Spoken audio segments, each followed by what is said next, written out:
Christmas എക്സാമിന് ഫിസിക്സിന്റെ കേസിൽ 3 പ്രധാനപ്പെട്ട ടൈപ്പ് ചോദ്യങ്ങളാണ് നമുക്ക് വരാൻ പോകുന്നത്. ഒന്ന് തിയറി ചോദ്യങ്ങളാണ്. തിയറി ചോദ്യങ്ങൾ എന്ന് പറയുകയാണെങ്കിൽ കൺസെപ്റ്റ് ഓറിയന്റഡ് ആയിട്ട് ചിലപ്പോൾ ഡെഫിനേഷൻ ചോദിക്കുന്ന ചില ചോദ്യങ്ങളായിരിക്കും. ഫോർ എക്സാമ്പിൾ, എന്താണ് സെൽഫ് ഇൻഡക്റ്റൻസ്, എന്താണ് റിഫ്രാക്റ്റീവ് ഇൻഡെക്സ് എന്ന രീതിയിലുള്ള ചോദ്യങ്ങൾ ഉണ്ടാവും. ഇത്തരത്തിലുള്ള ചോദ്യങ്ങൾക്ക് വളരെ കുറഞ്ഞ ശതമാനം മാർക്ക് മാത്രമാണ് പൊതുവെ ഉണ്ടാവാറ്. നിങ്ങൾക്ക് ഒരു 20% മാർക്കൊക്കെ തിയറിയിൽ നിന്ന് എക്സ്പെക്ട് ചെയ്താൽ മതി. കൂടുതൽ വരാൻ പോകുന്നത് ഡെറിവേഷൻ എന്ന് പറയുന്ന ഭാഗത്തു നിന്നായിരിക്കും. നിങ്ങൾക്ക് 1ാം ചാപ്റ്റർ തൊട്ട് 10ാം ചാപ്റ്റർ വരെ ഒരുപാട് ഡെറിവേഷൻസ് പഠിക്കാനുണ്ട്. 2 മാർക്ക് തൊട്ട് 5 മാർക്ക് വരാൻ പോകുന്ന ഈ ഒരു ചോദ്യങ്ങളിലൂടെ ആയിരിക്കും നിങ്ങൾക്ക് ഓൾമോസ്റ്റ് 50% മാർക്കും വരാൻ പോകുന്നത്.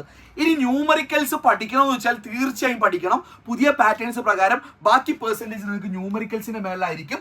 അപ്പോൾ നിങ്ങൾ ഇത് ഓരോന്നും പഠിക്കേണ്ട കാര്യം എങ്ങനെയാണെന്ന് വെച്ച് കഴിഞ്ഞാൽ തിയറി, ഡെറിവേഷൻസ് കാര്യങ്ങളൊക്കെ നിങ്ങൾ എന്ത് ചെയ്യണം, ലൈവ് തന്നെ കണ്ടു പഠിക്കണം. ന്യൂമറിക്കൽസ് നിങ്ങൾ എക്സ്ട്രാ സമയം കണ്ടെത്തിയിട്ട് നിങ്ങൾ ക്ലാസ്സുകളൊന്നും കാണണ്ട, നിങ്ങൾ സ്വയം അറ്റംപ്റ്റ് ചെയ്ത് നോക്കി അതിന്റെ ആൻസർ സ്വയം എത്താൻ പറ്റുമോ നിങ്ങൾ നോക്കുക.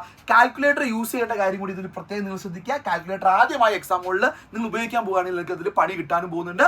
അപ്പോൾ എക്സാമിന് മുമ്പ് കാൽക്കുലേറ്റർ ഒക്കെ ഒന്ന് യൂസ് ചെയ്ത് പോയി കഴിഞ്ഞാലേ ന്യൂമറിക്കലിൽ പലപ്പോഴും ആൻസറിലേക്ക് എത്താൻ നിങ്ങൾക്ക് സാധിക്കുകയുള്ളൂ. അപ്പോൾ ഈ ടിപ്പ് നിങ്ങൾക്ക് യൂസ്ഫുൾ ആണെങ്കിൽ ഇപ്പോൾ തന്നെ ചാനൽ സബ്സ്ക്രൈബ് ചെയ്ത് നോക്കുക, വേഗം ഫ്രണ്ട്സിനൊന്ന് ഷെയർ ചെയ്ത് കൊടുക്കുക.